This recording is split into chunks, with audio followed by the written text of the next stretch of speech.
Our lesson today is called Save the Children Locally with Your Faith. It has been a long, difficult week.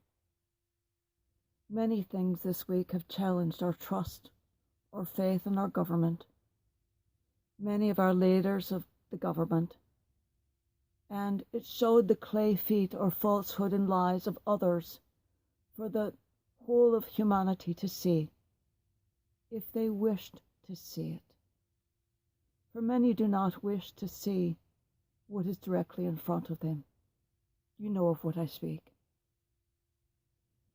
And then there is the evil of that young man in Highlands Park, Colorado, leading the mentally ill and challenged young woman to join him in his bullying rampage of terror, brutality, and murder. For that is exactly what it was in Colorado. It started as bullying, for that is what he was all along. He liked to bully, and then he liked to terrorize, and he just liked to raise it up and up and up. And that's what psychopaths do. They are charming to some, and they're bullies to others. It's not difficult for those who are evil and psychopaths to find and court the weak to do their will. For they have been outcast for so long that they will do anything to belong to someone. The outcast, the trash of the high school, will even go so far as to do murder to belong to someone. All he had to say to her was, "I love you for doing this." He made the love conditional on her future participation in this murder. But she did it so someone would love her, because everyone else in the school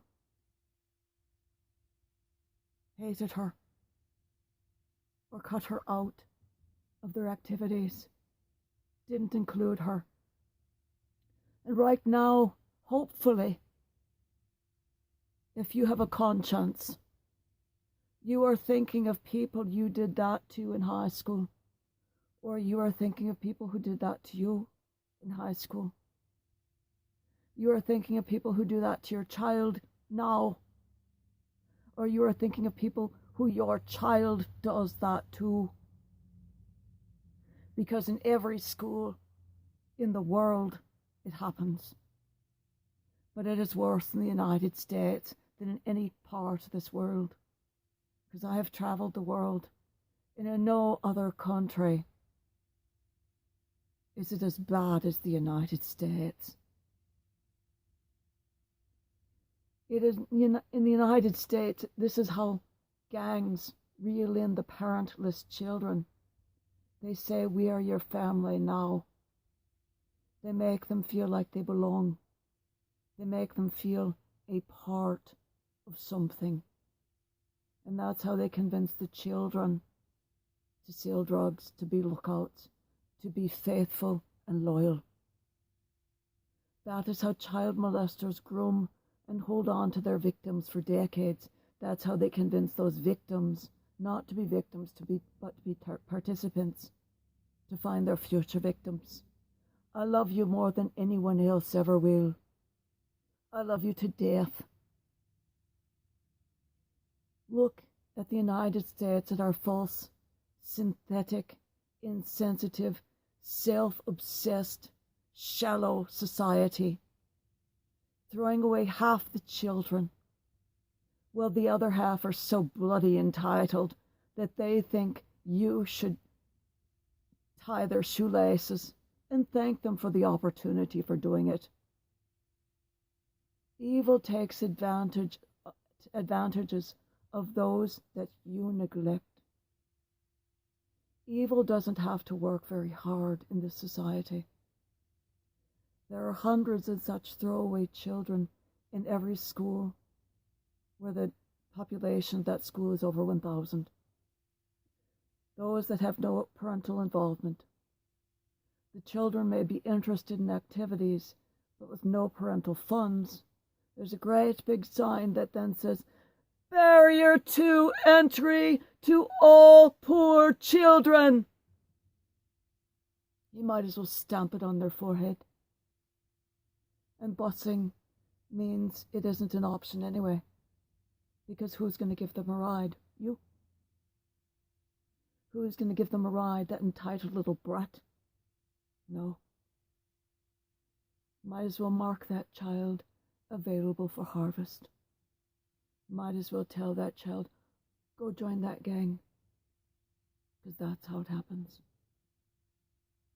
Save those children. Save them. We can't do much but pray for those starving, trapped, tortured babies, toddlers, and children. There's over 1 million orphans in Syria. There's over 3 million starving children in Yemen. 1,000 will die this week alone. The NGOs were kicked out, but the few workers that are still there have no supplies because they're blocked. South Sudan have more starving, more orphans. And then there's the Mexican border. But you can save the children in your city.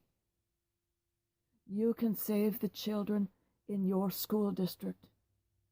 You can save the children in your school, in your neighborhood. Set up a fund.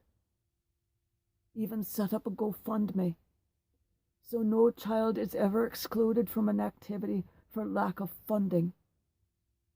I mean, that is just bloody criminal, requiring funding just so they can be on a volleyball team, just so they can be in band, be in choir. I mean, come on.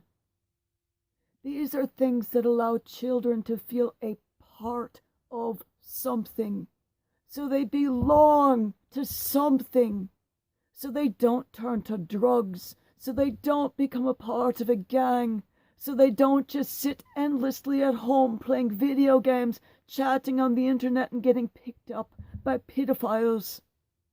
Do something! Set up lists of children in each area from your school so they can ride together, either via carpool after practice and games, or ride buses together, so no child is ever alone. Do not give evil any more harvests. Do not let the gangs have one more child. Do not let drugs take any more children. Stop them now. Your faith is at work in this way, where you are acting as shepherd for the Lord, where you take care of his wee lambs. You will be shepherd for the Lord, for these little lambs in middle school and in high school. You can start younger. You can start shepherding them in grade school and the elementary, in first form. There's no reason why you must wait. For if you start shepherding them early, they will look to you and say, can you help me with this? Volunteer, start early, and go with each cohort up. And for yourself and anyone else you wish, here's a little prayer for your protection and for theirs. Copy this down. This one is called Angel of God.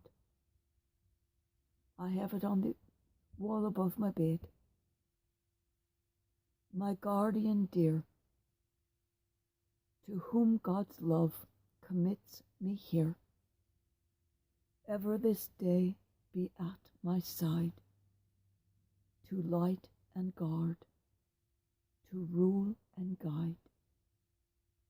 Amen. And I tried to say it as close in American as I possibly can. Go save the children.